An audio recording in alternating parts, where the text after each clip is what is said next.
Parlons maintenant d'une cérémonie très émouvante qui s'est déroulée ce matin dans la Marne. Un hommage rendu à 4 militaires français de la Grande Guerre, 3 soldats inconnus et un poilu identifié grâce à sa plaque. Il s'agit d'Albert Dadur, mort pour la France le 7 février 1915. Son corps n'a été retrouvé qu'en juillet dernier. Il a déjà été inhumé dans une nécropole, mais l'armée tenait à saluer sa mémoire près d'un siècle plus tard. Jeanne Benzina, Arnaud Moreau, Jean-Marie Lecartier.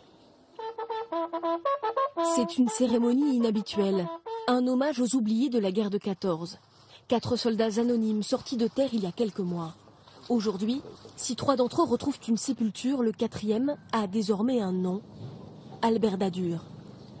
Sorti de l'oubli des tranchées grâce à cet homme. Avec d'autres bénévoles, Éric Marchal a restauré cette tranchée de la Marne. Ici, Allemands et Français se sont battus en février 1915. Éric Marchal y découvre le corps d'un soldat, soigneusement préservé par ses camarades de combat. Là, on aperçoit bien qu'il y a une attention particulière qui a été portée à cet homme, une tombe creusée vraiment dans la tranchée de première ligne. Nous sommes en première ligne, donc en tranchée de combat. Logiquement, les pauvres n'avaient déjà pas tellement de temps de s'occuper des blessés. C'était pas pour prendre soin des morts. Donc je pense, lui, il a été inhumé ici par des camarades très proches, peut-être de son village, qui sait, en espérant l'exhumer plus tard pour le redonner certainement, pour que la famille le récupère, je pense. Mais 5 jours plus tard, les Allemands reprennent la tranchée. Les camarades du soldat sont tués. Sa sépulture tombe dans l'oubli pendant 100 ans.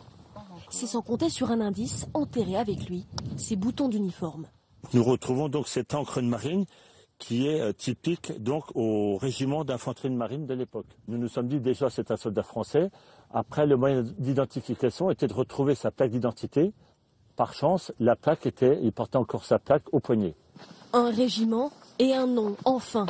Albert Dadur, 20 ans et demi, incorporé à Cherbourg quelques mois avant cette bataille de février 1915. Ça ne peut être qu'une émotion. Nous pensons surtout à sa famille. C'est un soldat qui a été porté disparu. Donc il y a une famille qui l'a pleuré, des enfants qui n'ont pas connu leur père, des parents qui ont perdu un fils.